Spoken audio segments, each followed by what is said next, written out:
રહો સ્મૃતિ અંતરમાં તમારી, અખંડ ઈચ્છા ઉર એ જ ધારી, ચરિત્ર ચાહી ઉચરું તમારા, સદા હરો સંકટ જે અમારા, સદા હરો સંકટ જે અમારા, વર્ણિ વેશ રમણીય દર્શન, મંદહાસ રુચિરાનનાંબુજમ, પૂજિતં સુરનરો તમેર્મુદા,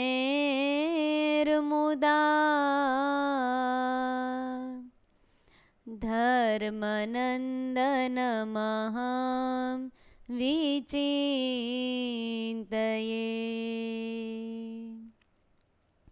ઓમ અવતારિણે શ્રી સ્વામિનારાયણાય નમો નમઃ, શ્રી હરિ કૃષ્ણાય શ્રી ઘનશ્યામાય શ્રી સહજાનંદ સ્વામીને નમો નમઃ. બોલો શ્રી સ્વામિનારાયણ ભગવાનની જય. શ્રી હરિ કૃષ્ણ મહારાજની જય. શ્રી ઘનશ્યામ મહારાજની જય. શ્રી ગોપીનાથજી મહારાજની જય. શ્રી સહજાનંદ સ્વામી મહારાજની જય.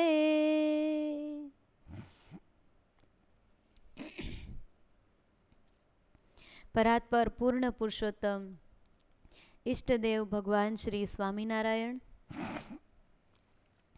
આપણા સૌ કોઈના આદિગુરુ એવા મુક્તાત્મા પૂજ્ય મોટાબા તથા લાડુબા,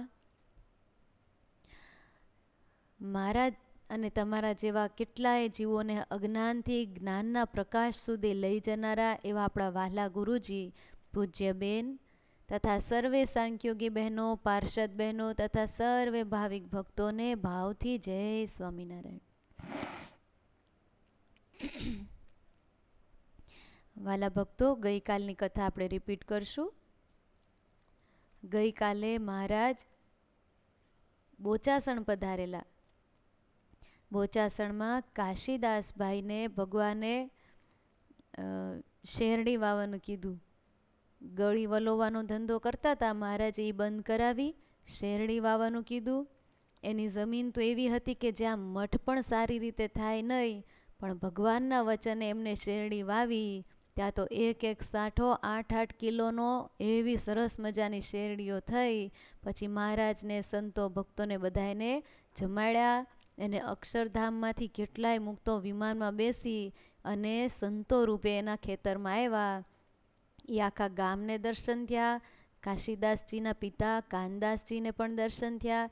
એના ઉપરથી એના ખેતરનું નામ વિમાન્યુ ખેતર પડ્યું. અને એમાં એક કૂવો છે, એની પાસે જ આ બધા બેઠા હતા, એટલે કૂવાનું નામ પણ વિમાન્યો કૂવો પડ્યો.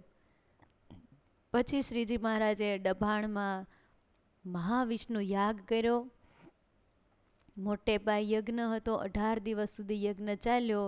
એમાં કેટલાય દિવ્ય પ્રસંગો થયા, જેમાં એક મુખ્ય પ્રસંગની આપણે વાત કરી હતી કે જોબન વડતાલો જે એક સમયનો લૂંટારો કહેવાતો હતો એને ભગવાને પોતાના શરણે લીધા, ભરાડીમાંથી ભગવાને ભગત બનાવ્યા.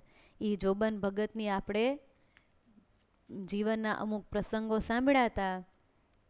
હવે આ જ ભગવાન 185માં ચરિત્રમાં શું લીલા કરે છે એ આપણે હવે સાંભળવાની છે.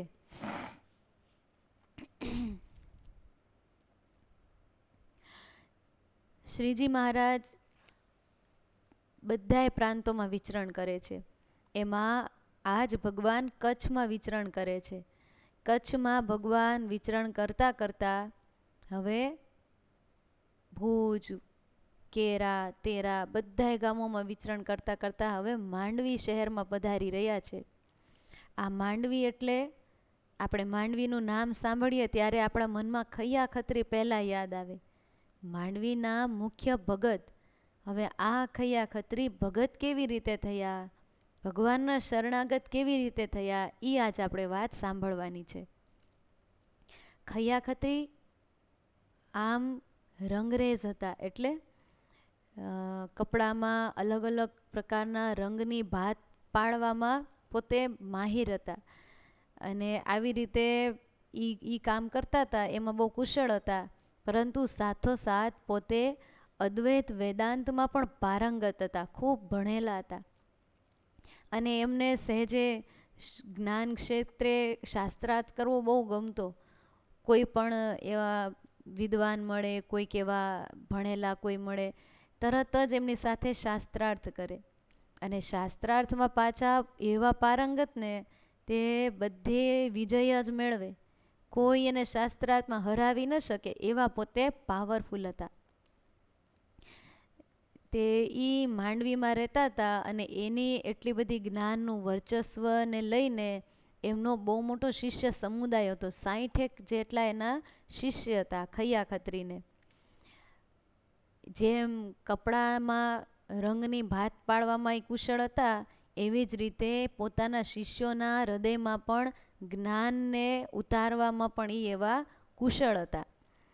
ભગવાન સ્વામિનારાયણ વિશે આ ખૈયા ખત્રીએ ઘણું સાંભળેલું. સ્વામિનારાયણ બહુ પોતે વિદ્વાન છે, એની પાસે વિદ્વાન સંતો છે, ભક્તો છે, ખૂબ શાસ્ત્રોના મતને જાણનારા, બહુ બધું ભગવાન વિશે એને સાંભળેલું. અને એ બહુ મોટા છે અને ભગવાન તરીકે બધાય માને છે, પૂજે છે. એટલે આ ખૈયા ખત્રીને મનમાં એમ સંકલ્પ થયો કે મારે તો આ સ્વામિનારાયણની સાથે શાસ્ત્રાર્થ કરવો છે અને એને શાસ્ત્રાર્થમાં હરાવી અને એને મારો શિષ્ય બનાવવો છે. તો જે દુનિયામાં આટલા મોટા ગણાતા હોય અને એ મારા શિષ્ય થઈ જાય તો પછી મને બધા એ મોટા માનશે ને.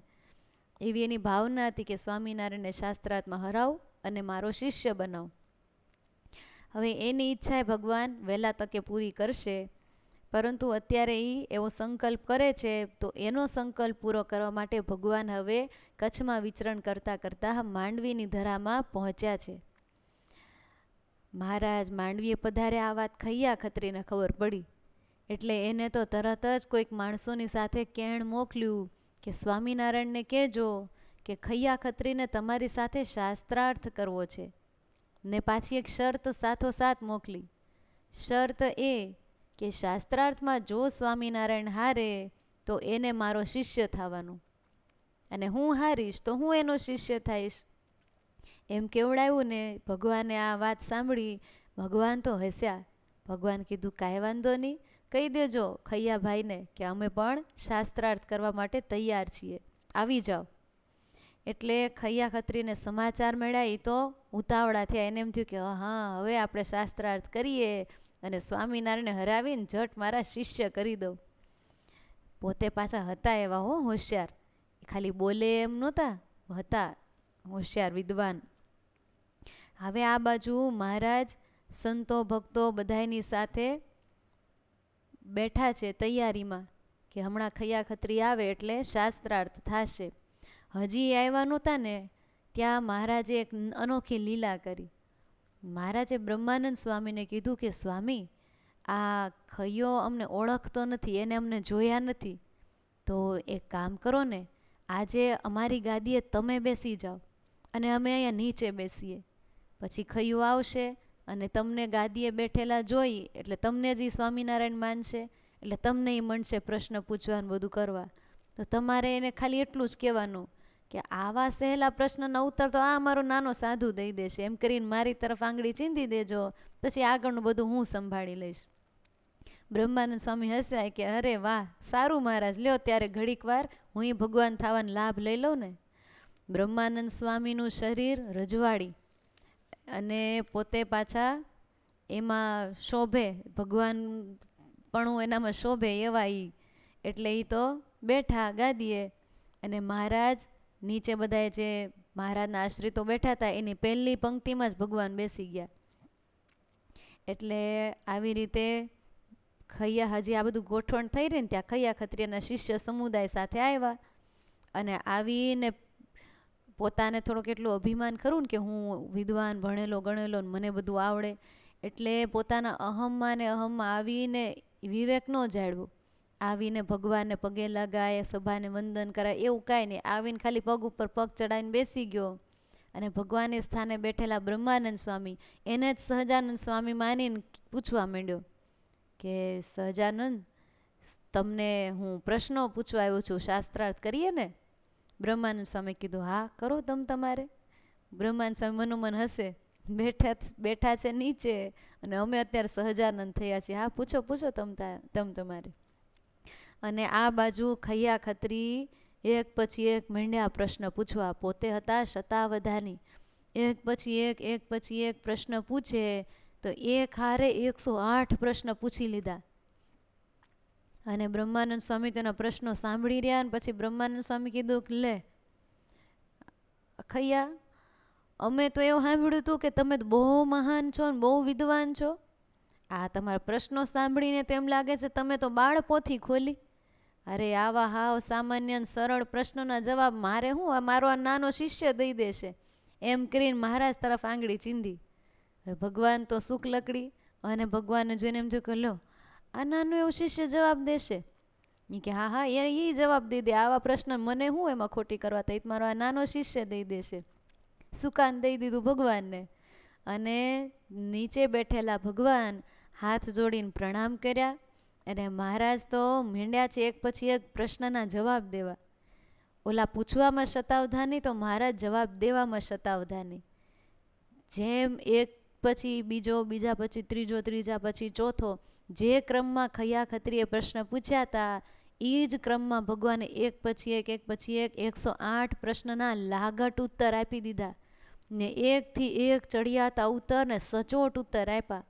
અને એવી સ્પષ્ટ ભાષા અને શાસ્ત્રોનું પ્રમાણ લઈને વાત કરે ને બધી રીતે ગળે ઉતરી જાય એવી રીતે ભગવાને એવી ચોકસાઈથી જવાબ દીધા ને ખૈયા ખત્રી તો સામું સામું જોઈ રહ્યા.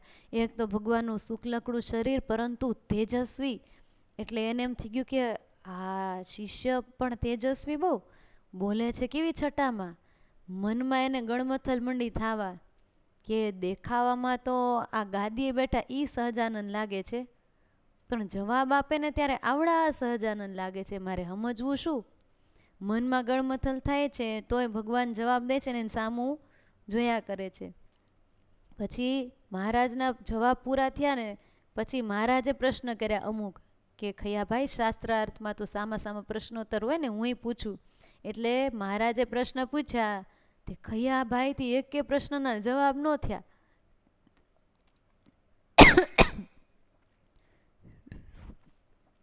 આવી રીતે પોતે આમ મંત્રમુગ્ધ થઈ ગયા જાણેની વાણીમાં. એમ ખૈયા ખત્રીએ મહારાજની વાતો સાંભળી, જવાબ સાંભળ્યા ત્યાં તો પોતાનું જ્ઞાન જાણે ટૂંકું થઈ ગયું. પછી ભગવાનના પૂછેલા પ્રશ્નના જવાબ એને આવડ્યા નહીં અને ધીમે ધીમે મનમાં હાર કબૂલતા જાય પણ તોય મનમાં ગળમથલ હજી ઓછી નથી થતી. આ ઊંચા આસને બેઠા ઈ સહજાનંદ છે કે આવડા નીચે બેઠા ઈ સહજાનંદ છે? વાતે ચીતે જોવામાં આભા પ્રભામાં તો આવડા લાગે છે ને આ માથે બેઠા છે પણ કેમ સમજવું? એને તો ધીરે રહીને પોતાના સાથીદારના કાનમાં કચ્છી ભાષામાં પૂછ્યું, હો બેલી મથે વઠો આઈ ઈ સહજાનંદ કે નીચે બેઠો ઈ સહજાનંદ? બીમેથી કયો સહજાનંદ એમ પૂછે છે. આ બેમાંથી કોણ સહજાનંદ? આ ઉપર બેઠા ઈ ક્યાં નીચે બેઠા ઈ? ત્યારે ધીમે રહીને એનો સાથીદાર જવાબ દે છે, માલિક સહજાનંદ હકડો આય બી નાય, એટલે સહજાનંદ એક જ છે, બે નથી. જો આય તમને લાગે છે નાય લાગે છે, પણ બે નથી, છે તો એક જ. બીમાંથી કેર સહજાનંદ આય તે સમજ નથી પે, એટલે આ બેમાંથી કોણ સહજાનંદ છે એ કાંઈ મને ખબર પડતી નથી. આ બે ગુરુ શિષ્ય વાતું કરે છે ને એનો સંવાદ આ ખૈયા ખત્રીના માં પણ આવેલા હતા હો. ઈ આવીને બાયોની સભામાં બેઠેલા, ઈ જોવા આવ્યા હતા એના દીકરાનો પ્રભાવ અને સહજાનંદ કેવી રીતે હારે છે એ બધું જોવા માટે. સૌને પોતાના દીકરાનો ગૌરવ તો હોય જ. એના માં બાયુની સભામાં બેઠા હતા, એના દીકરા અને એના સાથીદારના સંવાદ એની માએ સાંભળ્યો.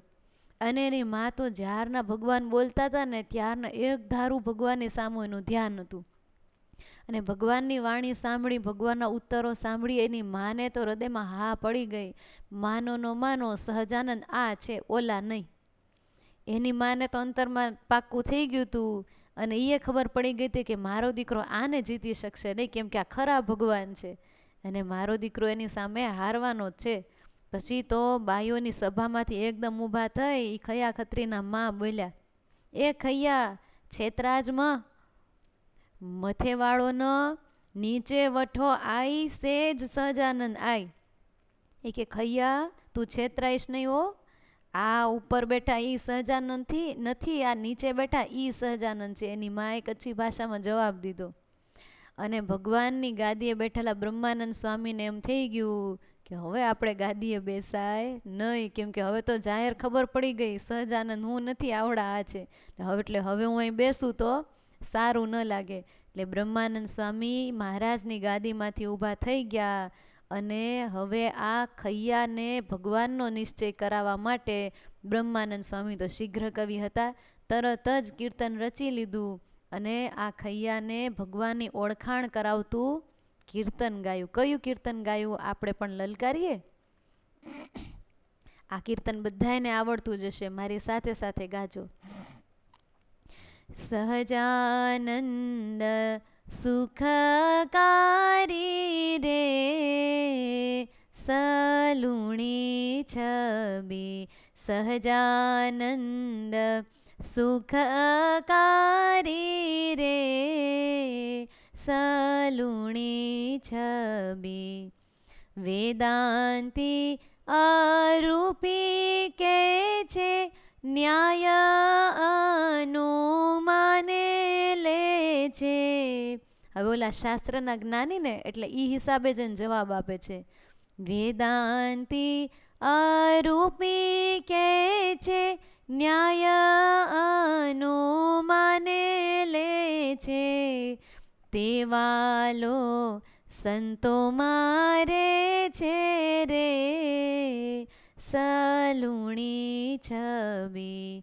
સંતોની હારે બેઠા હતા ને એટલે કીધું જેને વેદાંતિઓ અરૂપી કહે છે, ન્યાય શાસ્ત્ર જેને અનુમાનથી વિચારે છે, કોઈને પૂગ્યા નથી, અનુમાને નક્કી કરે છે આવા ભગવાન આવા ભગવાન. ઈ ભગવાન કોણ? તો જો આ સંતોની મધ્ય બેઠા ઈ. કેવી ઓળખાણ કરાવે, જે જેવા હોય એને એની ભાષામાં જ સમજાવવા પડે ને. એટલે બ્રહ્માનંદ સ્વામી ખૈયા ખત્રીને શાસ્ત્રોના શબ્દની ભાષામાં સમજાવે છે. જો હજી શું કહે છે. નિગમ કહે અનુમાને મુનિવરને નાવે ધ્યાને, નિગમ કહે અનુમાને મુનિવરને નાવે ધ્યાને, વાલો તે આ ભીને વાને રે સલુણી છબી, સહજાનંદ સુખકારી રે સલુણી છબી. સર્વ કરતા સર્વાધારો સર્વમાહી સર્વથી ન્યારો. શબ્દ સાંભળજો કેટલા મહિમા ભર્યા છે. સર્વ કરતા સર્વાધારો સર્વમાહી સર્વથી ન્યારો, પ્રગટ રૂપ તે આપ્યારો રે, સલુણી છબી સહજાનંદ સુખકારી રે, સલુણી છબી.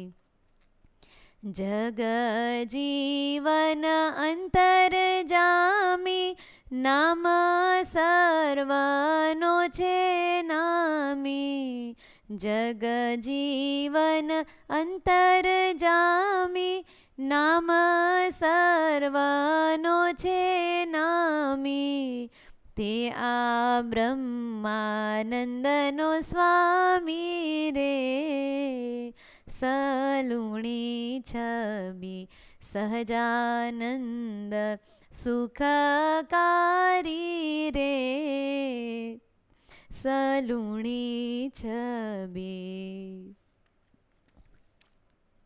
આવી રીતે બ્રહ્માનંદ સ્વામી કીર્તન દ્વારા ખૈયા ખત્રીને ઓળખાવ્યા કે અરે ખૈયા, જે જગના જીવન છે, આખા જગતના જે જીવન સમાન છે, અંતર્યામી છે, ઈ કોણ?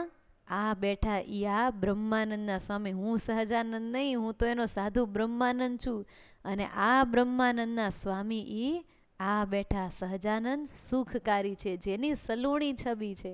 કેવું વર્ણન કર્યું! આ કીર્તન બ્રહ્માનંદ સ્વામીએ ઈ માંડવીમાં ખૈયા ખત્રીને મહિમા નિશ્ચય કરાવવા માટે ગાયેલું છે. લ્યો કેવું પ્રસાદીનું કીર્તન છે. એવી રીતે ખૈયા ખત્રીને તો અંતરમાંથી પોતાના જ્ઞાનનું અભિમાન ત્યાં ઓગળી ગયું. એમ થઈ ગયું કે અરે ભગવાન, આ તો ભગવાન. એના હૃદયમાં એકદમ પ્રકાશ થયો. આ હા હા ભગવાન, એમ એને મનાઈ ગયું. આજ તો એના હૈયામાં આનંદના તરંગો રેલાયા. ઈને એના માતા બેને હરખ થયો, બેને ભગવાનનો નિશ્ચય થઈ ગયો. ખૈયા તો તરત ઊભા થઈને શ્રી હરિના ચરણ પકડી લીધા. ચરણ પકડીને પ્રાર્થના કરવા લાગ્યા, હે મહારાજ, તમે જ સાચા ભગવાન છો, તમે જ ખરા ભગવાન છો. અરે હું અજ્ઞાની જીવ તમને મારું શિષ્ય કરવા માટે આવ્યો હતો. અરે પ્રભુ, મારા ગુનાહ માફ કરજો. મા બાપ, તમે જ સાચા ભગવાન છો. અરે મારો મોક્ષ કરવા માટે જ તમે અહીંયા પધાર્યા છો. હે પ્રભુ દયાળુ, મને તમારા શરણે રાખીને મારો સ્વીકાર કરો મહારાજ, મારો સ્વીકાર કરો. આવા દિવ્ય શબ્દોથી ભગવાનની પ્રાર્થના કરી છે. પછી ભગવાને ખૈયા ખત્રીને પોતાના આશ્રિત બનાવ્યા, વર્તમાન ધરાવી, કંઠી બાંધીને સ્વામિનારાયણના સત્સંગી કર્યા. ત્યારબાદ ખૈયા ખત્રીને નિશ્ચય થયો. ખૈયા ખત્રીના નિશ્ચય બાદ એના ભાઈ, એના ભત્રીજા, એણે પણ મહારાજનું શરણું સ્વીકાર્યું. એના મા તો શરણે થઈ જ ગયા હતા. એવી રીતે ધીમે ધીમે કરતાં આ વાત આખા માંડવીમાં ફેલાણી. કેમ કે આખા માંડવીમાં ખૈયા ખત્રીનો એવો આમ પ્રભાવ હતો કે મહાવિદ્વાન ખૈયા ખત્રી કોઈને નમે નહીં. એ આજે સહજાનંદ સ્વામીને નમી ગયા. અરે નમ્યા તો ઠીક, પણ એના આશ્રિત થઈ ગયા ને ભગત થઈ ગયા. એ વાત આખા માંડવીમાં ફેલાણી તો બધાને બહુ આશ્ચર્ય થયું. અને આખા એ માંડવીમાં સ્વામિનારાયણ ભગવાનના નામનો જય ઘોષ થયો. સ્વામિનારાયણ ભગવાનની જય. આવી રીતે માંડવીમાં ભગવાનનો જય ઘોષ ગાજી ઉઠ્યો. અને સૌને થઈ ગયું કે વાહ સ્વામિનારાયણ વાહ, કોઈને ન નમે એ તમારી પાસે નમે, એવા તમે મહાન છો. ખૈયા ખત્રી ભગવાનના આશ્રિત થયા. મહારાજ અને સંતોને પછી પોતાને ઘરે તેડી ગયા છે. ઘરે રસોઈ કરાવી, મહારાજને જમાડ્યા. સંતો ભક્તો બધાને ખૂબ ભાવથી આ ખૈયા ખત્રીએ જમાડ્યા છે. આવી રીતે ખૈયા ખત્રીને નિશ્ચય થયો. પછી તો ખૈયા ખત્રી મહારાજની સાથે જ્યારે ભગવાન કચ્છમાં આવે ત્યારે ભગવાનની સાથે સાથે વિચરણ કરતા. હવે તો નિશ્ચય થયો, પણ તોય ક્યારેક ક્યારેક સંકલ્પ કરે. એકવાર ખૈયા ખત્રીને એવો સંકલ્પ થયો, એટલે આમ અનિશ્ચયના સંકલ્પ નહીં, આમ નામ. એકવાર એને એવો સંકલ્પ થયો, આમ સભા ભરાણેલી હતી, મહારાજ બેઠા હતા, સંતો ભક્તો, ખુદ ખૈયા ખત્રી બધાય બેઠા હતા. અને એને એવો સંકલ્પ થયો કે અત્યારે જો મહારાજ મને 1.5 શેર જલેબી આપે ને તો હું જમું. હવે જો ભગવાન તો ચિંતામણી છે, એની સામે જે સંકલ્પ કરો એ પૂરા થાય. ખૈયાભાઈને કેવો સંકલ્પ થયો? મહારાજ અત્યારે મને 1.5 શેર જલેબી ક્યાંકથી આપે ને પ્રસાદીની કરીને તો હું જમું. પછી એને એમ થયું કે લે મેં સંકલ્પ તો કર્યો પણ અત્યારમાં જલેબી વળી ક્યાંથી, કાંઈક પ્રસંગ હોય કાંઈક હોય જલેબી હોય ઠીક છે, અત્યારે પ્રસાદ એ બીજાનો છે, જલેબીનો ક્યાં છે. એટલે એમ થયું કે ખોટો સંકલ્પ કર્યો, પૂરા ન થાય ને વળી હું ખોટા સંકલ્પ કરવા. પણ ભગવાન તો અંતર્યામી છે, પોતાના ભક્તોના ભાવ પૂરા કરવા, સંકલ્પ પૂરા કરવા, એ તો એનું કામ જ છે. મહારાજને જલેબી લાવી એમાં વળી શું મોટી વાત. હજી તો ઓલા સંકલ્પ કરી રહ્યા ને પછી પાછો વાળતા હતા ને ત્યાં એક હરિભગત માટલી લઈને આવ્યા. ભગવાનના ચરણમાં માટલી મૂકી અને આ બધા ભક્તો દર્શન કરતા જ હતા. કોઈક ભગત આવ્યા ને ભેટ મૂકી છે. ભગવાને એ માટલી હાથમાં લીધી, એના ઉપર કપડું ઢાંક્યું હતું, કપડું આઘું કર્યું ને તો અંદરથી ગરમા ગરમ મીઠી મધુરી સુગંધીદાર જલેબી. અને ખૈયા ખત્રીને એમ થયું કે લે સંકલ્પ કરો ને જલેબી આવી. અને મહારાજે એક જલેબી લઈ મુખમાં મૂકી પાછી માટલીમાં મૂકી દીધી, પ્રસાદીની થઈ ગઈ. અને પછી ભગવાન કીધું ખૈયા ખત્રી તમે જલેબી જમશો. ખૈયા ખત્રી કે મહારાજ આપો તો જમીએ. લ્યો આપણે કંઈક મહારાજ અમને આપો તો જમીએ. ખૈયા ખત્રીને મહારાજે એક પછી એક દેતા જાય અને ખૈયા ખત્રી જમતા જાય. એ માટલીમાં એને સંકલ્પ કર્યો હતો મને 1.5 શેર આપે, એ માટલીમાં 1 શેર જેટલી જલેબી હતી. તે મહારાજે એને એક પછી એક દેતા જાય, ઓલા જમતા જાય, આખો 1 શેર જલેબી જમી ગયા. પછી મહારાજ કે હજી જમશો? એ કે મહારાજ આપો તો જમીએ. ત્યાં તો બીજી માટલી ખોલી, એમાં 1/2 શેર હતી. એ મહારાજ એક પછી એક દેતા જાય ને ખૈયા ખત્રી જમતા જાય. એ પૂરી થઈ ગઈ. મહારાજ કે ખૈયા હજી જમશો? એ કે મહારાજ આપો તો જમીએ. આમ જો ભગવાનની પ્રસાદી મળે ને કોણ ના પાડે, એમાં પાછો જલેબી જેવો પ્રસાદ. ભગવાનના પ્રસાદનો તો બહુ મોટો મહિમા છે. પ્રસાદ તો આ તો જલેબી છે એટલે આપણે થાય લો જલેબી મળે તો હવ જમી જ જાય ને મને દે તો હું જમી જાઉં. પણ પ્રસાદનો મહત્વ એના સ્વાદથી નથી, પ્રસાદનો મહત્વ ભગવાનના યોગમાં આવવાથી મહત્વ છે. કોઈ પણ વસ્તુ પ્રસાદીની ક્યારે કહેવાય? જ્યારે એને ભગવાનનો યોગ થાય. ભગવાનના યોગને પામેલી વસ્તુ, પદાર્થ, વ્યક્તિ બધું જ નિર્ગુણ થાય છે, એટલે એને પ્રસાદ કહેવામાં આવે છે. આ તો ભગવાને જલેબી આપી, પણ ક્યારેક ભગવાન કારેલા આપે ને તો એ પ્રસાદ જ કહેવાય. અરે દર ચૈત્ર મહિનામાં લીમડાનો રસ પાવામાં આવે, ખબર છે? કડવા લીમડાનો રસ એ પ્રસાદીનો જ કહેવાય, ભગવાને ધરાવેલો જ હોય. તો એ પ્રસાદી લેવા માટે બધા કેટલુંક લે?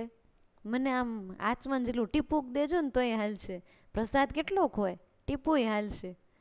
અને બીજું કાંઈક મેવા મિષ્ટાન મીઠાઈનો પ્રસાદ હોય તો આપણે જ લઈ લઈને બાજુવાળા એમ કે ભાઈ મને ડાયાબિટીસ છે મારે નથી લેતો, આપણે કે લઈ લે પછી મને દઈ દેજે. એટલે પ્રસાદનો મહિમા સ્વાદથી નહીં પણ ભગવાનના યોગમાં આવવાથી છે. માટે હંમેશા જે કોઈ પ્રસાદ ભગવાનનો આપવામાં આવે ને પ્રેમથી, મહિમાથી આપણે સ્વીકાર કરવો. જીભને પોષવા માટે નહીં, પેટને પોષવા માટે નહીં, પણ એ પ્રસાદ હું જમીશ તો એ પ્રસાદ અંદર ગયા પછી મારું અંતઃકરણ શુદ્ધ થઈ જશે, મારું અંતર પવિત્ર થશે. એવા ભાવથી આપણે પ્રસાદ જમીએ તો એ પ્રસાદ આપણને ગુણ કરે. અને ઓલા સ્વાદ, જીભના સ્વાદે આપણે જમી જઈએ તો એ તો આપણે ખાધું એમ કહેવાય. ગુણ કરે, બીજ બળ એનું થાય, પણ ઓલી મહિમાથી જમેલી પ્રસાદ અને આ સ્વાદે કરીને જમેલો પ્રસાદ એમાં થોડો ફેર તો રહી જ જાય. માટે વાલા ભક્તો, ભગવાનનો કોઈ પણ પ્રકારનો પ્રસાદ હોય ને ભાવથી ને મહિમાથી જ લેવો. પછી ભલે જલેબી ન મળે તોય એટલા ભાવથી લેવો, લીમડાનો રસ મળે તોય એટલા ભાવથી જ લેવો. આ ખૈયા ભગત અત્યારે જલેબીનો પ્રસાદ લે છે. મહારાજેને એકવાર 1 શેર માટલીનું જમાડી દીધું, બીજી વાર 1/2 શેરે જમાડી દીધું. પછી હજી પૂછે છે ખૈયા હજી જમશો? ખૈયા ભગત કે મહારાજ આપો તો જમીએ. મહારાજ કે તમે 1/2 શેરનો સંકલ્પ કર્યો તો 1/2 શેર તો જમાડી દીધી, હવે થોડી હોય. અને ખૈયા ભગત પણ હશે, અરે મહારાજ સાચી વાત છે, 1/2 શેરનો મેં તો સંકલ્પ કર્યો તો. વાહ પ્રભુ વાહ, તમે મારો સંકલ્પ જાણી ગયા પ્રભુ, તમે તો અંતર્યામી છો. એમ મહારાજે ખૈયા ભગતનો ભાવ પૂરો કર્યો, એનો સંકલ્પ પૂરો કર્યો. વળી એક વખત એવું થયું, મહારાજ દરિયા કિનારે ગયેલા. માંડવીમાં તો દરિયો ખરો. તે દરિયા કિનારે એક વખત મહારાજને ખૈયા ખત્રીને બીજા સંતો ભક્તોને બધાય સાથે હતા. બધાય દરિયા કિનારે ગયેલા, ત્યાં સભા કરી, સત્સંગ કર્યો, ખૂબ લાંબો સમય થઈ ગયો. પછી ખૈયા ખત્રીને તરસ બહુ લાગી. હવે હામો આખો અગાધ દરિયો ભર્યો, પણ શું કામનો તરસ લાગે ત્યારે, કેમ કે એકદમ ખારો હોય. ખૈયા ખત્રીને એટલી બધી તરસ લાગી ને ત્યાં જીવ અકળાવા માંડ્યો. મહારાજને પ્રાર્થના કરી, મહારાજ બહુ તરસ લાગી છે પ્રભુ, હવે મારથી ઘરે નહીં પહોંચાય, એટલી તરસ લાગી છે, મારથી રહેવાશે નહીં. અરે જીવ તાળવે ચોંટી ગયો છે મહારાજ, નહીં હવે રહેવાય પ્રભુ, પરિસ્થિતિ ખરાબ થઈ ગઈ છે, અમારા તો પ્રાણ જાય એવું થયું છે. મહારાજ કાંઈક દયા કરો, કાંઈક ઉપાય કરો, મારાથી હવે નહીં રહેવાય. મહારાજ કે લે ખૈયા, એમાં શું વાંધો, આ અહીંયા ખાડો કરો, વીરડો કરો, હમણાં મીઠું પાણી આવશે. કહ્યું કે પ્રભુ, હું નાનો થોડો છું, આ સામે આટલો મોટો ખારો દરિયો ને એના કાંઠે કોઈ દી મીઠું પાણી હોય, અહીં ખોદું તો અહીંયા આનું જ પાણી આવતું હોય હેઠે, એ બધું ખારું જોઈએ મહારાજ. મહારાજ કે ખૈયા કરો તો ખરા, અમારા વચને કરો. એટલે મહારાજના વચને એને ત્યાં ખાડો કર્યો અને એમાં તરત જ પાણી આવ્યું. અને મહારાજને સંભાળી અને એ પાણી લઈને એને ચાખ્યું ને, ત્યાં તો મીઠું ટોપરા જેવું પાણી હો. અને ખૈયા ખત્રી તો ખુશ ખુશ થઈ ગયા, ઓહો હો, દરિયો ખારો ને એની કાંઠે મીઠું ટોપરા જેવું પાણી, અરે પ્રભુ આ તો તમારો જ ચમત્કાર છે મહારાજ. અને એને તો ધરાય એટલું પાણી મહારાજને ધરાવીને પછી ધરાય એટલું પાણી પી લીધું. અને પછી ત્યાં સંતો ભક્તો હતા બધા એને પાણી પાયું. અને પછી એ જગ્યા જ્યાં મીઠું પાણી નીકળ્યું ત્યાં એક નાની કૂઈ કરી નાખી. અને એ અત્યારે પણ ખારા સમુદ્રમાં મીઠો વીરડો એ નામે હજી પણ એ કૂવો ત્યાં છે, કૂઈ નાની એવી છે. અત્યારે આપણે દર્શન કરવા જઈએ તો ત્યાં ભક્તો પાણી સિંચી સિંચીને એમાંથી પાણી પીવે, પ્રસાદીને પાણીને માથે ચડાવે. આ તો એક સાક્ષાત અદ્ભુત ચમત્કાર જ કહેવાય, જે વિજ્ઞાનના એ મગજમાં આવે નહીં એવી આ દિવ્ય વાત છે. કેમ કે ખારો સમુદ્ર ભરેલો અને એના કાંઠે આવું મીઠું પાણી, અને એ આ ભગવાન બતાવે છે કે અમે જે ધારી તે કરી શકીએ છીએ. આ જ ભગવાનના ભગવાનપણાની સાક્ષી પૂરે છે. હજી વીરડો છે. એટલે ક્યારેક કચ્છમાં જાઓ ત્યારે માંડવીના દરિયે દર્શન કરવા જાઓ ત્યારે આ વીરડાના જરૂર દર્શન કરજો. આવી રીતે ભગવાને ખૈયા ખત્રીની સાથે ઘણા પ્રસંગો બનેલા.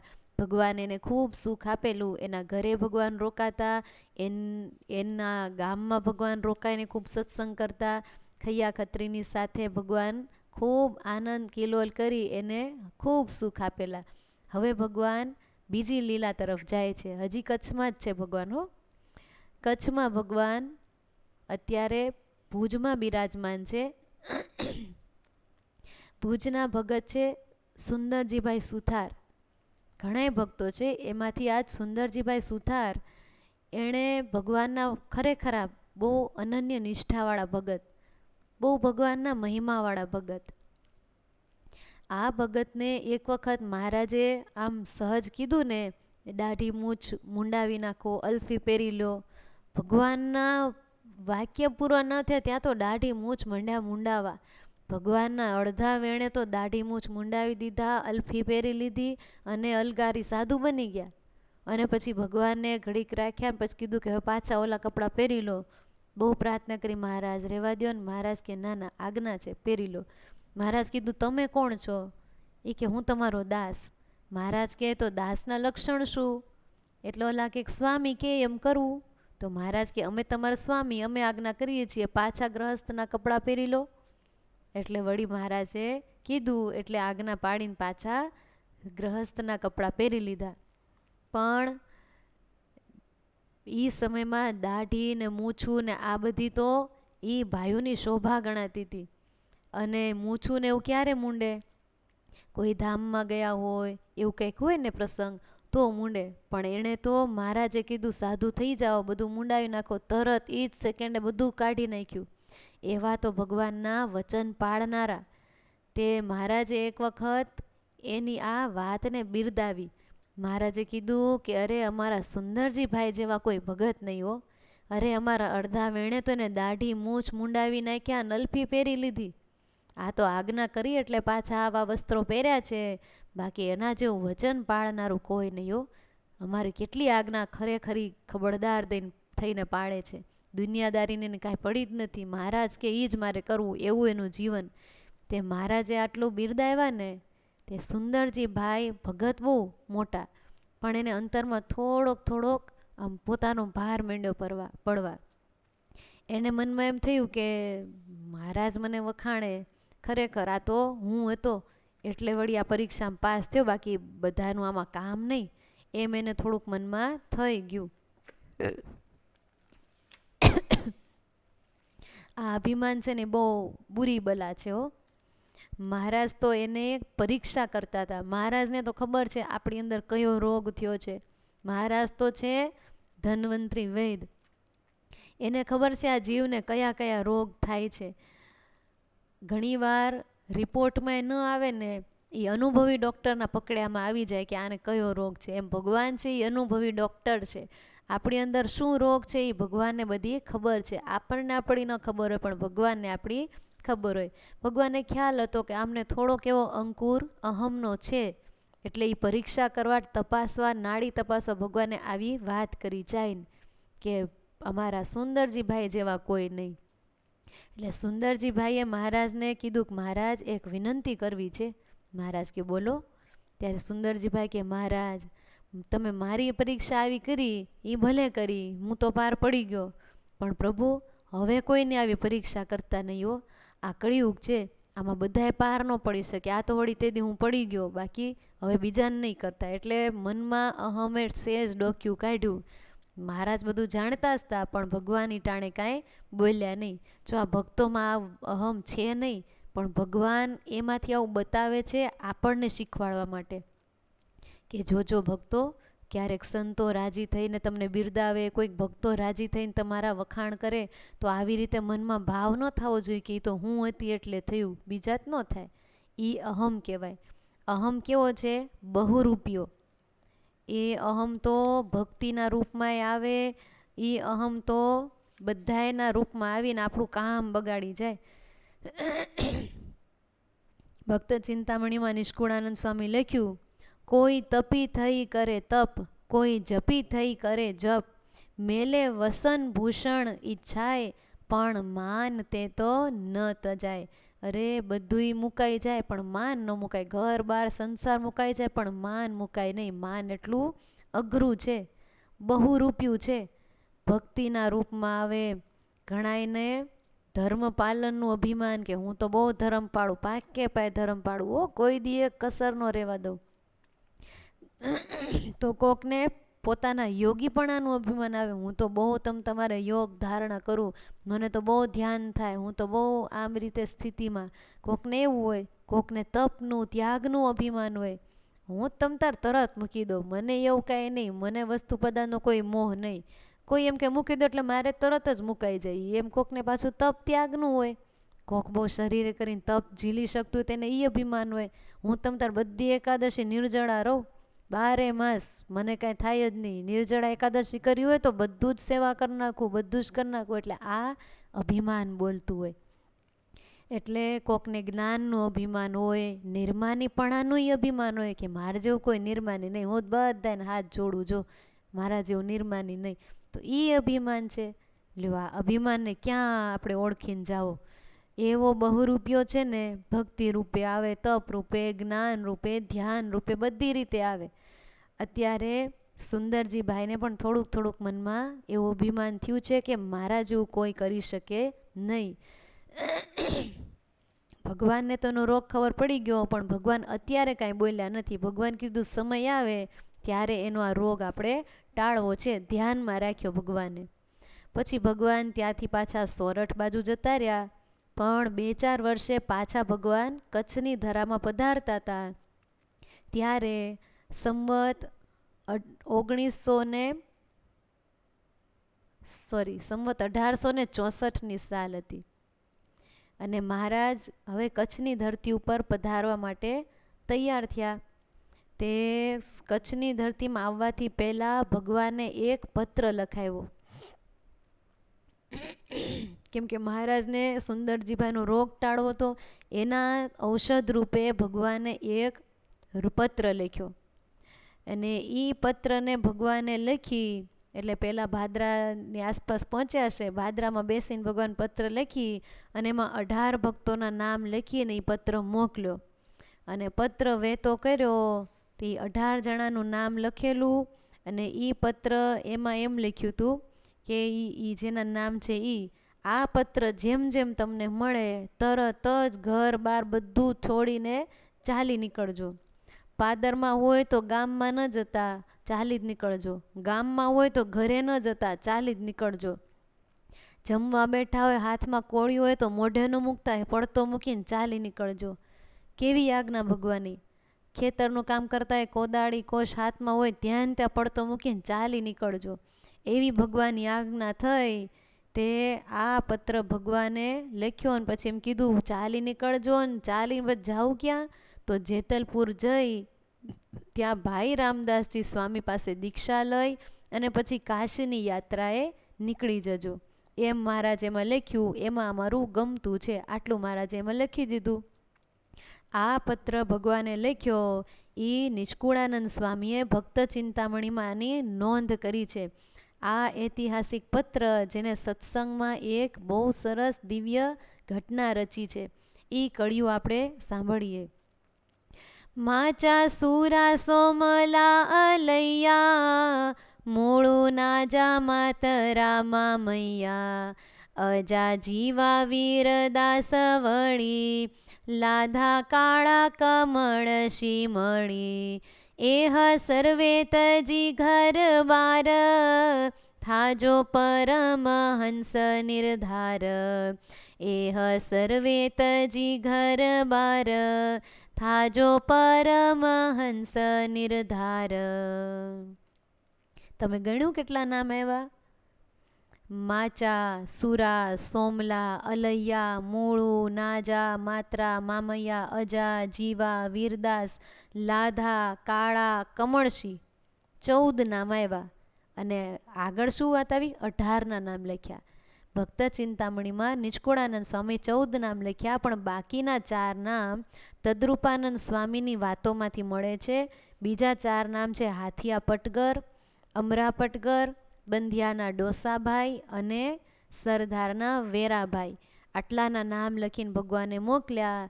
અને આ અનોખો પત્ર લઈ અને વીરદાસ પટેલ નીકળ્યા છે. પત્ર લઈને કારિયાણીથી માચા ખાચરને આપ્યો. માચા ખાચર ઈટાણે કૂવો ગળાવતા હતા. ત્યાંથી ભાગ્યા. ઘરે કહેવા ન રહ્યા, કોઈને કહેવા ન રહ્યા. ત્યાંથી બારોબાર નીકળ્યા. વળી પત્ર હાથમાં લઈ હોને ભગવા પહેરીને જ હાલવા માંડ્યા. પછી ઝીંઝાવદર ગયા. ત્યાં અલૈયા ખાચરને પત્ર આપ્યો.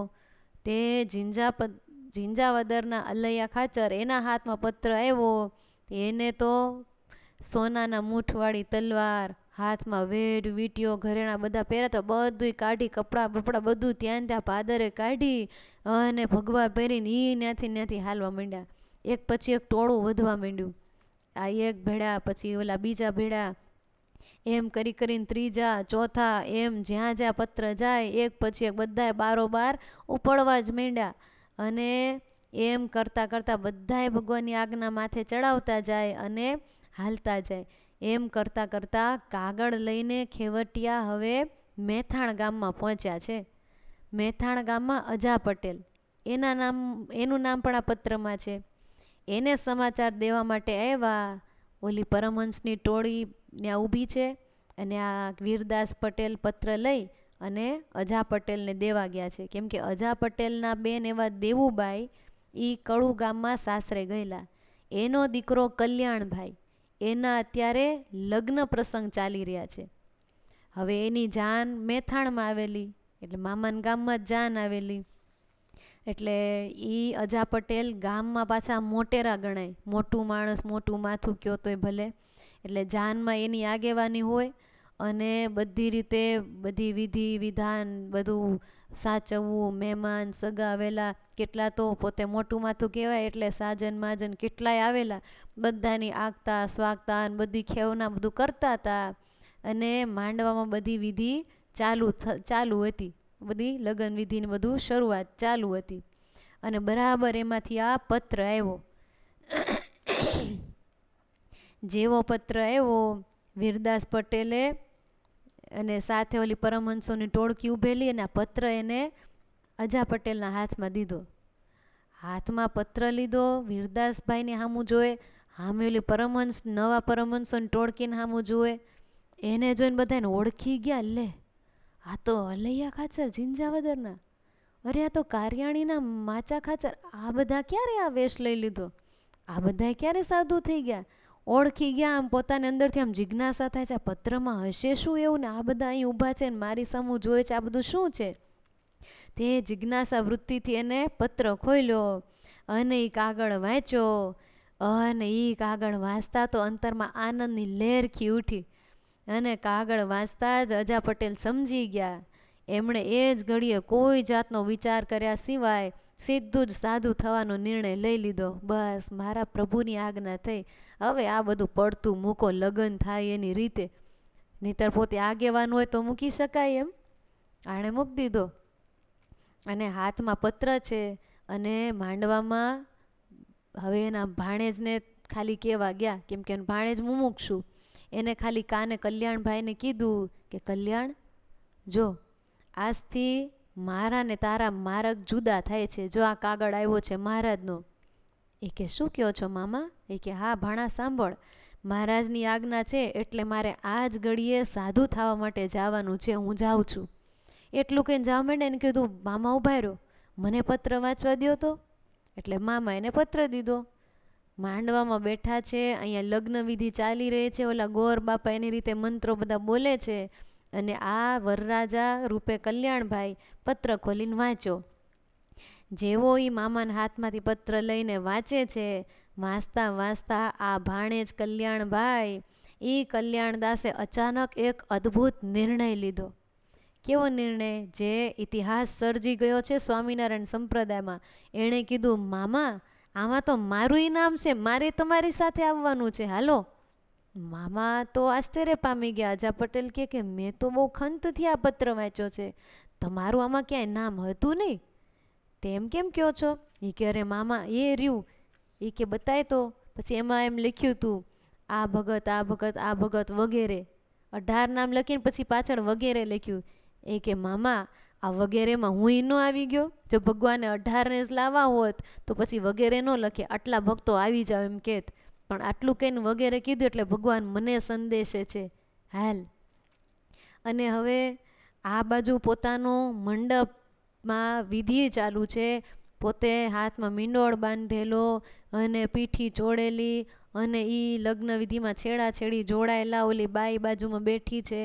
અને આ એવી વાત કરે કે હાલો હું તમારી સાથે સાધુ થવા આવું છું. તો એ ટાણે પરિસ્થિતિ કેવી સર્જાણી હશે, જરા કલ્પના તો કરો. કે લગ્નમાં માંડવામાં બેઠેલો વરરાજો કે હું સાધુ થવા જાઉં છું, ઓલી બાઈને કેવું થયું હશે, એના વેવાઈઓને કેવું થયું છે, એના મા બાપને કેવું થયું છે. પણ હવે એના મામા પોતે આગેવાન છે, પરંતુ એનું પોતાનું જ હૃદય વૈરાગમાં રંગાઈ ગયું છે. તો એ ઓલાને શું ના પાડે? એ તો એમ જ કહે ને કે ભાઈ એ જ સાચું છે.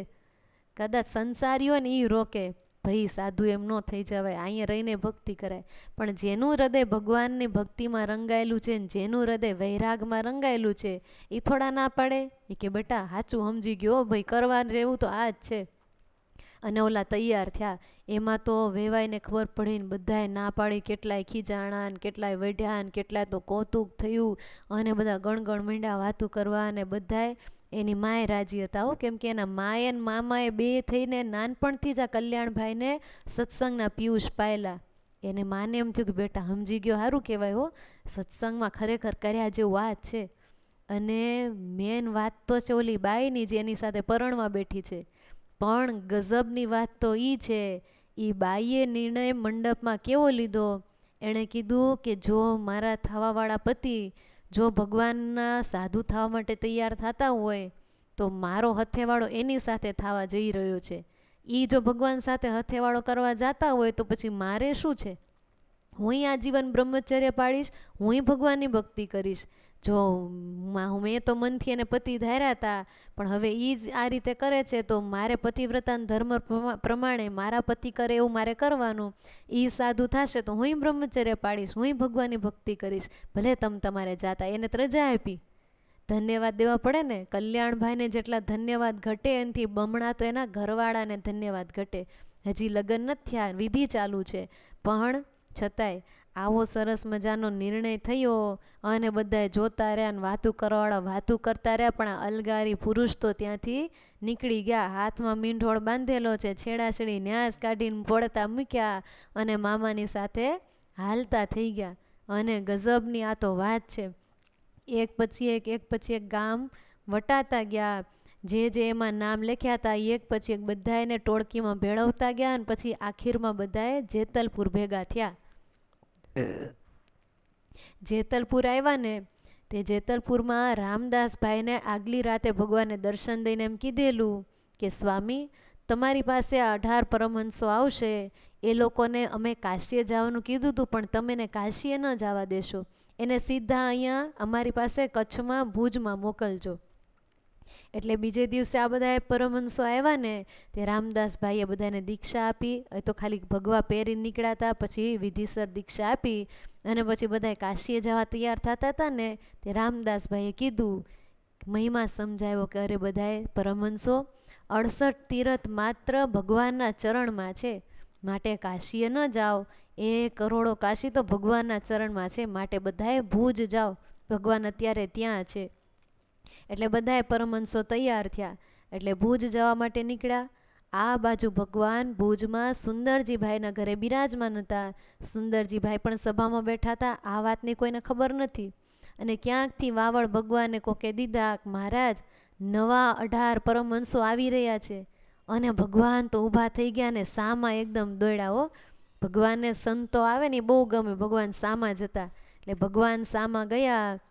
ઓલા 18 પરમહંસો આવી રહ્યા હતા અને દૂરથી જ ભગવાનને જોઈ બધાય પરમહંસો તો ધૂળમાં ધબોધબ ભગવાનને માંડ્યા દંડવત કરવા. તે પરમહંસો દંડવત કરે પણ એ નવા પરમહંસોને જોઈને મહારાજે સામા દંડવત કરવા માંડ્યા.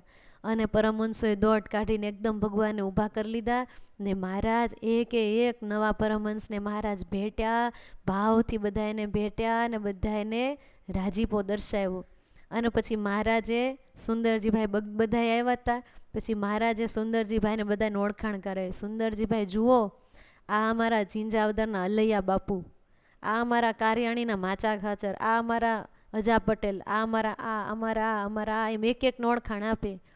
એમાં આ કલ્યાણદાસ હતા ને એને જોઈને મહારાજ કે લે આ નવયુવાન કોણ છે? આનું તો કાંઈ મેં નામ લખ્યું નહોતું, આ છે કોણ વળી હાથમાં, આ બધું શું છે? ત્યારે માચા ખાચરે બધી વાત કરી, પ્રભુ આવી રીતે બીના બની, આ તો આમ જુઓ હાથમાં મીંઢોળ બાંધેલો છે, આ તો માંડવામાં પરણવા બેઠો તો મીંડોળ બંધો અને પીઠી ચોળેલો આ વરરાજો. પણ અજા પટેલની પત્રની ખબર પડી, એ પત્ર વાંચીને કે આમાં વગેરેમાં મારું નામ આવી ગયું. તે મહારાજ મીંડોળ હોતો ભાગ્યો છે મંડપમાંથી. અને મહારાજ તો ઓ વાહ શાબાશ, અદ્ભુત અદ્ભુત. મહારાજ કે એને વાહો થાબડીને કે પરમહંસ તમે તો બહુ અદ્ભુત કાર્ય કર્યું છે, જાઓ આજ તમારું નામ અમે અદ્ભુતાનંદ સ્વામી પાડીએ છીએ. એમ એનું નામ કલ્યાણદાસનું નામ ભગવાને અદ્ભુતાનંદ સ્વામી પાડ્યું. પછી તો મહારાજ બધાને સુંદરજીભાઈના ઘરે લઈ ગયા. બધાએ પરમહંસોને મહારાજ ભેટ્યા, રાજી થયા, થોડાક દિવસ પોતાની સાથે રાખ્યા. દરરોજ રસોઈયું થાય, પંક્તિયું થાય, મહારાજ બધાને જમાડે, પોતાની પાસે રાખીને ખૂબ સુખ આપ્યા. પછી મહારાજે સુંદરજીભાઈને કીધું, સુંદરજીભાઈ તમે કહેતા હતા ને કે મારી પરીક્ષા લીધી, હવે બીજાની ન લેતા, બીજા પાર ન પડી શકે. આમ જો મોટા મોટા ગામ ધણીઓ છે, ખૂબ સુખ સંપત્તિ સમૃદ્ધિવાન છે, અને આવડા આ અદ્ભુતાન સ્વામીને સામું જોઈને કે આવડા આ તો લગન માંડવામાં બેઠેલા. અરે એ માંડવામાં બેસે તો નાગણ જેવી માયા કોઈને ભરખ્યા વિનાની રે નહીં. અને જો અમારા શૂરવીરને એ માયાના માથે પગ દઈને હાલતા થઈ ગયા છે કે નહીં. અને સુંદરજીભાઈનું અભિમાન તો ત્યાં પાણીને જેમ ઓગળી ગયું. અને પછી સુંદરજીભાઈને ભૂલ સમજાઈ ગઈ. મહારાજના પગ પકડી લીધા. મહારાજ, ભૂલો પડ્યો, મને માફ કરી દો પ્રભુ, હું વળી ક્યાં અહમ કરવા ગયો? અરે પ્રભુ, મારા કરતાં અહીં તો કેટલા મહાન છે, મહારાજ માફ કરો, એમ કરીને રોવા માંડ્યા. એટલે મહારાજે એને ઊભા કરીને ભેટી પડ્યા. મહારાજ કે, સુંદરજીભાઈ, તમે તો અમને બહુ વાલા છો. અરે અમારા સંતોનું તમે કેટલું રક્ષણ કરો છો, તમે અમને બહુ વાલા છો. આ તો જે અમારા થાય એમાં અમને કસર નથી રહેવા દેવી, એટલે અમે આ ચરિત્ર કર્યું. બાકી સુંદરજીભાઈ, અમે તો બહુ રાજી છીએ. એટલે એને ભગવાને રાજીપો દર્શાવ્યો. પછી મહારાજે થોડાક દી બધાને સાથે રાખ્યા. પછી એક દિવસ મહારાજ એમ કીધું કે સંતો નવા પરમહંસોને કહે છે, અમારી એક આજ્ઞા માનશો? બધાએ કે હા પ્રભુ, માનીએ જ ને, અમે તો તમારા દાસ છીએ. તે મહારાજ કે કઠણમાં કઠણ તમે અમારી આજ્ઞા પાડીને બધાએ સાધુ થઈ ગયા, પણ બીજી આજ્ઞા એવી જ કઠણ છે, થશે ને? એ કે કેમ ન થાય પ્રભુ, તમે બોલો એ જ તમારે કરવાનું છે. મહારાજ કે તો એક કામ કરો, હમણાં ને હમણાં બધાએ તમારા આ બધાએ ભગવા ભેખને ઉતારી અને પાછા ગ્રહસ્થાશ્રમમાં જતા રહ્યો. અને આ ભગવાનનું વચન બધાને વજ્ર જેવું કઠણ લાગ્યું. બધાએ રડવા લાગ્યા, પ્રાર્થના કે હે દયાળુ પ્રભુ, રહેવા દો, અમને રહેવા દો. અરે મહારાજ, આવી અમર ચુંદડી ઓઢાડીને હવે ઓલા ફાટેલ ચિથરા કાં પહેરવા મોકલો છો? મહારાજ માંડ ઓલી બેડીમાંથી છૂટ્યા, પાછી બેડી હાથમાં નાખવા મોકલો છો? મહારાજ કે ના ના સંતો, હવે તમે ત્યાં જાશો, તમને દુનિયાની કોઈ માયા બંધન કરી શકશે નહીં, પરંતુ તમારા દ્વારા અમને કેટલાય જીવોના કલ્યાણ કરવાના છે. અરે તમને એ જગ્યા પાછા મોકલીને કેટલાય બંધાયેલાને બેડી તોડવા અમને તમને મોકલવા છે. જાઓ, તમને કોઈને માયા બંધન નહીં કરી શકે, તમે બધાએ અમારી આજ્ઞા છે માટે જાઓ. આ એક અદ્ભુતાનંદ સ્વામી અહીં રે, બાકી બધાએ જાઓ. એટલે એક અદ્ભુતાનંદ સ્વામીને મહારાજે સાધુ તરીકે રહેવા દીધા. બીજા બધાએ 17 ભક્તો હતા એને સાધુ મટાડીને પાછા મહારાજે ગ્રહસ્થાશ્રમમાં મોકલ્યા. પરંતુ જે એ બધાએ પાછા ગ્રહસ્થાશ્રમમાં ગયા, બધાએ બ્રહ્મચર્ય પાડ્યું. અને ગ્રહસ્થાશ્રમમાં જઈને અમુક તો સાંખ્યોગ્યા સુરા બાપુ જેવા ભક્તો હતા, એણે તો સાંખ્યોગ પાડીને ભગવાનની સાથે અખંડ રહ્યા. લ્યો, આવી રીતે બધાએ આવું કર્યું. ને અદ્ભુતાનંદ સ્વામી સાધુ થવા આવી ગયેલા. હવે એને એકને વૈરાગ લાગ્યો, બીજા બધાને તો એવી સમજણ ન હોય ને. તો એના એક ભાઈ, પૂર્વાશ્રમના ભાઈ વજુભાઈ, એમને પાછા તેડવા માટે આવ્યા. તે બીજા સંતો એને વૈરાગની વાતો કરીને એવી વાતો કરીને તે એ ત્યાં સાધુ થઈ ગયા. તેડવા આવ્યા હતા પણ પોતે સાધુ થઈ ગયા. થોડાક દી ત્યાં ન આવ્યા ને તે બીજા ભાઈ વિઠ્ઠલભાઈ આવ્યા. તે એને વૈરાગની વાતો સાંભળીને એ સાધુ થઈ ગયા. લ્યો, તેડવા આવે છે ને એમાં પાછા ખૂતી જાય છે. પછી ત્રીજા કુબેરદાસ આવ્યા, એ વડતાલમાં ભેગા થયા. તે એને બધી વાતો સાંભળીને એ મંડ્યા કહેવા કે મારે સાધુ થઈ જવું છે. પછી મહારાજે એને ના પાડી કે હવે તમે જાઓ, બધા ભાઈઓ સાધુ થઈ જાઓ, પછી ન્યાય કોક તો જોશે ને. એટલે મહારાજે એને સમજાવીને પાછા મોકલ્યા. પરંતુ ઘરે પાછા આવ્યા પણ આવીને એને સાંખ્યોગ પાડ્યો, બ્રહ્મચર્ય પાડીને ગ્રહસ્થાશ્રમમાં રહ્યા. બોલો, એવા મહાન ભક્તો થયા. મહારાજના યોગમાં આવે એના અંતરમાંથી માયા તો આમ ઉડી જાય. આવી રીતે અદ્ભુત મહારાજે આ સંતો ભક્તો દ્વારા કાર્યો કરાવ્યા છે. આ તો ભગવાનના યોગમાં આવેલા બધા એવા જ હતા. એવું નથી કે ગ્રહસ્થાશ્રમમાં હતા તો એને માયામાં રહ્યા છે. ગ્રહસ્થાશ્રમમાં હોવા છતાં માયાને ઉપર પગ દઈને ફરનારા આ બધા ભક્તો હતા. એક વાક્ય ભગવાનનું શું આવે તરત જ મૂકીને ચાલતા થઈ જાય. આપણે પોતપોતાની સ્થિતિને જોઈએ. આપણને કોઈ ઘર છોડવાનું તો નથી કહેતું, પરંતુ ક્યારેક આપણને એમ કીધું હોય 2 દી 3 દી સાધુ સાથે રહો, તો શું આપણે રહી શકીએ? ત્યાં આપણો વૈરાગ ખબર પડી જાય.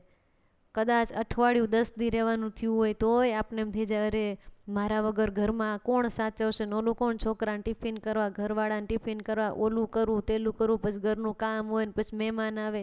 તો પિયર જાય ત્યારે બધું સચવાઈ જાય, પણ મંદિર આવવાનું કહે તો આ બધી માયા આડી આવે.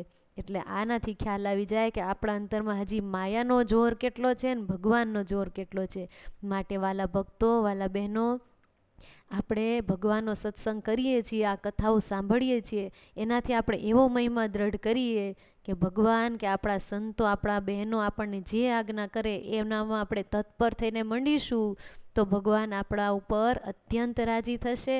અંતકાળે આપણને કાંઈ કરવું નહીં પડે, ખાલી આજ્ઞા પાળવાના ફળ સ્વરૂપે આપણને ભગવાનના ધામની પ્રાપ્તિ થઈ જશે. એ આપણને કોઈ એમ નહીં કે તમે ઘર છોડીને સાધુ થઈ જાઓ, સાંખ્યોગી થઈ જાઓ, કોઈ નહીં કે. પણ આ તો ખાલી એક વાત છે. આપણને ઘડી કે કાંઈક મૂકવાનું કીધું, આપણને કંઈ બહારનું ખાવાનું મૂકી દો, તરત આપણાથી મુકાઈ જાય તો આપણે એનો મહિમા જાણ્યો કહેવાય. ને હજી જો એ કે એને આપણાથી ન મુકાતું હોય તો માનવું કે હજી આપણા અંતરમાં માયાનો જોર વધારે છે. તો જેને એમ લાગે કે હજી મારામાં માયાનો જોર વધારે છે તો વિશેષ ને વિશેષ કથા સાંભળીએ, વિશેષ ને વિશેષ સમાગમ કરીએ તો આપણી ખામીઓ ટળે અને આપણે પણ ભગવાનના દ્રઢ આ બધાના જેવા એકાંતિક ભક્તો થઈએ. કેમ કે અક્ષરધામમાં બધાની સાથે ગોઠણે અડાડીને બેસવાનું છે ને, તો એના જેવા થાશું તો બેસાશે ને.